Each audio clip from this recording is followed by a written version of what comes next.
Haji Halim sedang menunjukkan begini cara sayang kepada ibu.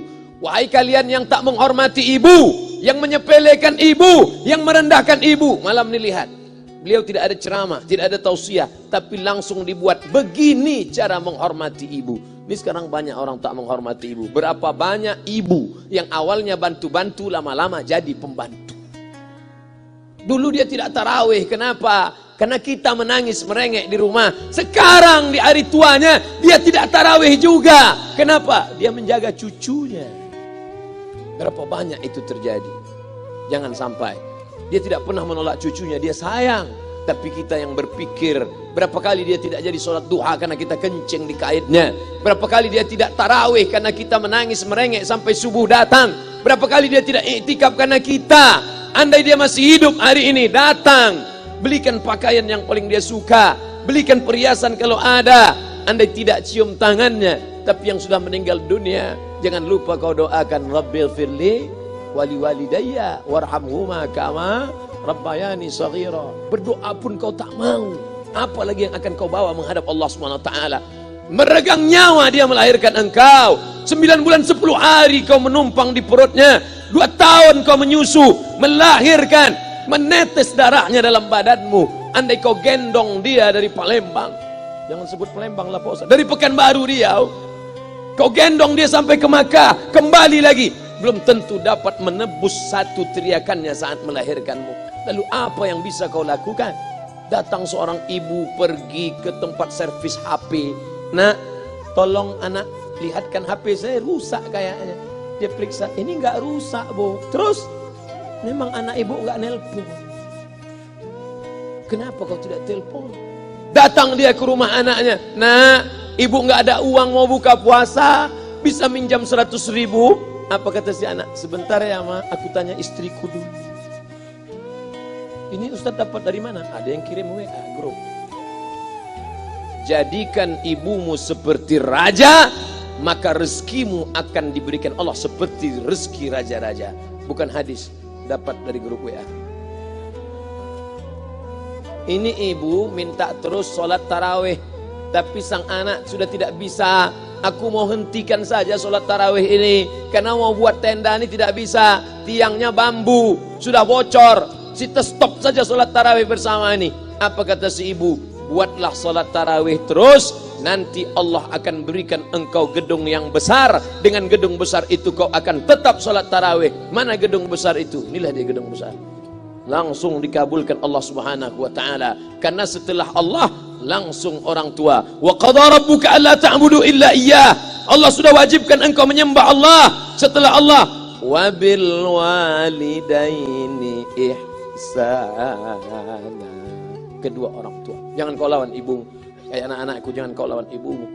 Karena kau lawan ibumu, kau tak pernah mencium kebahagiaan. Walaupun hartamu banyak, kau akan berenang dalam air mata penderitaan sampai kematian datang. Ada pezina hidup di dunia senang, ada pecandu narkoba hidup di dunia senang, tapi orang yang durhaka tetap dapat dosanya dibalas Allah di akhirat. Di dunia coba dapat. Ustaz, kalau di akhirat dapat, di dunia dapat, untuk apa lagi di dunia? Yang di dunia itu DP-nya. Nanti di akhirat akan kau dapatkan cashnya. Oleh sebab itu jangan main-main dengan ibu. Datang seorang laki-laki, ya Rasulullah, izinkan aku mati syahid. Karena orang yang mati syahid itu tidak akan merasakan sakratul maut illa kal qars, seperti cubitan pada tangan. Izinkan aku mati syahid, karena kalau aku mati syahid tidak akan ada azab kubur. Izinkan aku mati syahid, karena kalau aku mati syahid tidak akan ada hisab, langsung masuk surga. Nabi bertanya, alaka min ummin, ibumu masih hidup? Ibumu ada di rumah? Ya.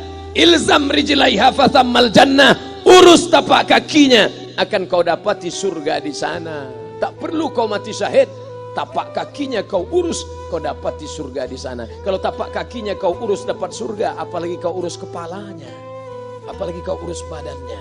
Pulang dari sini, urus ibumu, mandikan dia, belikan pakaian yang baik, cari makanan kesukaannya. Kalau dia sudah meninggal, maka kau datang ke sana, langsung dapat tisu. Bapak Ibu yang dimuliakan Allah Subhanahu wa taala. Ini Ustadz suaranya menggelegar nih, marah apa? Enggak, saya tak marah. Terus dikasih Haji Halim buka nasi kuning tadi, makanya suara menggelegar. Dimasukkan Pak Kapolda daging sama ayam 3. Masya Allah, ini kari Palembang nih Pak Ustaz. Mantap, menggelegar suara kita di rumah.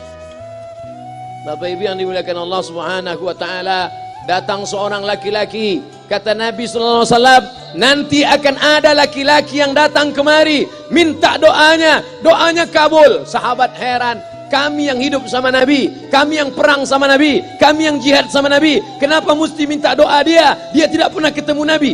Pokoknya nanti kalau dia datang, minta doa sama dia. Setelah Nabi SAW meninggal, barulah dia datang. Orang itu bernama Uwais Al-Qarni. Kenapa doanya makbul? Dia merawat ibunya. Kalau ibumu kau rawat, doamu dikabulkan Allah Subhanahu wa taala. Apa yang kita lihat malam ini adalah buah bakti kepada seorang ibu. Ya Rasulullah, man ahaqqun nas bi husni sahabati? Siapa yang paling layak mendapatkan baktiku? Ummuka. Siapa lagi? Ummuka. Siapa lagi? Ummuka. Ibumu, ibumu, ibumu. Summa man? Siapa lagi? Abuka. Kami, Ustadz, Jenderal Bintang 5, alim ulama, kami hanya dapat 1, sedangkan kalian ibu dapat 3. Ibumu, ibumu, ibumu. Kenapa ibu dapat 3? Karena ibu bisa melakukan 3. Ibu mengandung, ibu melahirkan, ibu menyusukan. Kalau bapak mau dapat 3, coba yang 3 ini. Pulang dari sini, pergi ke tempat jual kelapa muda, beli 1. Jangan dibelah, ikat di perut 9 bulan 10 hari. Kalau mau merasakan melahirkan, pulang dari sini, pergi ke tempat jual mangga. Telan bulat-bulat, keluarkan bulat-bulat. Emang enak jadi perempuan. Mereka luar biasa. Tanya ibumu, berapa kali dia meninggalkan puasa Ramadan? Saat mengandung engkau, 30 hari dia tak puasa. Saat menyusukan tahun pertama, 30 hari dia tak puasa. Saat menyusukan tahun kedua, 30 hari dia tak puasa. Saat dia mau ganti qadha tahun berikutnya, adik mau menyusul. Hari ini dia belum mengqadha puasanya, dia terhutang di hadapan Allah. Lalu apa yang bisa kau lakukan? Malam ini betul-betul disadarkan. Alhamdulillah, ibu saya masih hidup, umurnya 70 tahun. Saya akan pulang dari kajian malam ini. Nampaknya malam ini saya yang ceramah, saya yang tausiah. Tapi saya mengambil pelajaran. Pulang dari sini, saya akan lebih sayang pada emak saya. Saya lebih cinta kepada ibu saya. Saya malu, saya hanya pandai berceramah, berkata, tapi orang sudah mengamalkannya langsung. Haji Alim membelikan gelang ibunya 2 kali sampai 4 kali setahun. Gelang cincin. Sudah dibelikan 2 bulan, hilang. Kemana? Ada orang susah tadi aku kasih. Ternyata itu yang membuat rezeki melimpah ruah.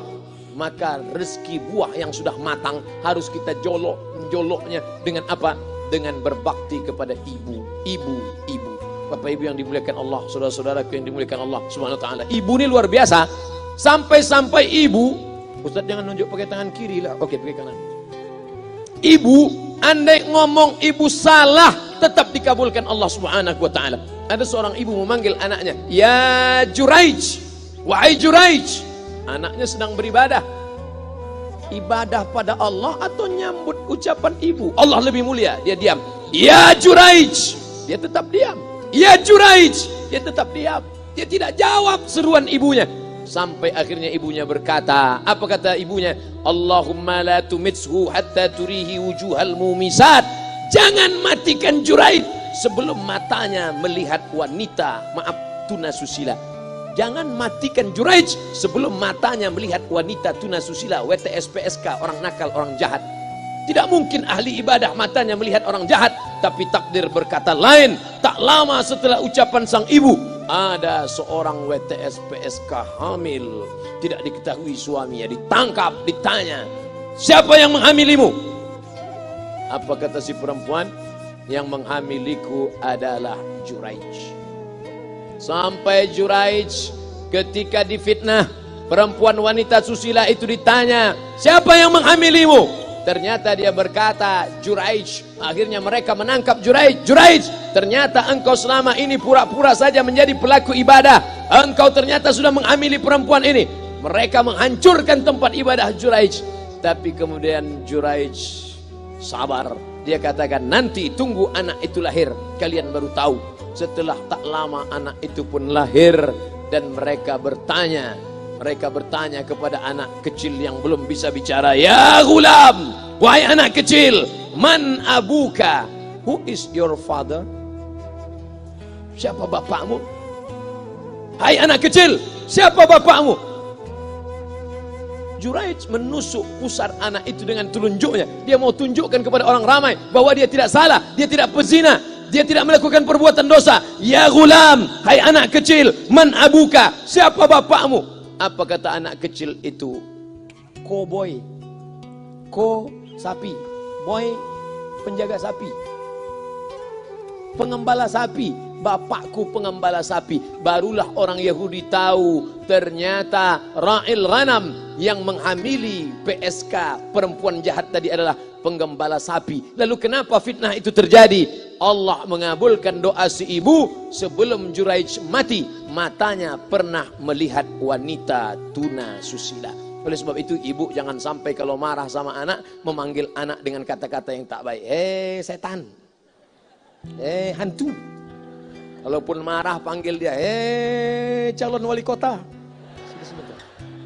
Kalau marah betul, calon gubernur. Sini sebentar.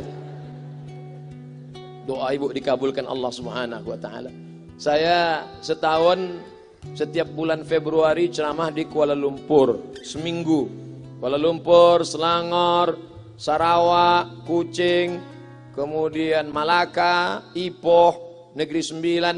Ketika saya tausiah datang ibu-ibu makcik Malaysia. Assalamualaikum. Waalaikumsalam. Ustaz Somad. Ya. Saya nak jumpa dengan emak Ustaz. Loh, ngapa jumpa emak saya? Jumpa saya lah. Ustaz pasti dididik oleh seorang ibu. Saya ingin jumpa ibu Ustaz. Saya sangka dia mau jumpa saya.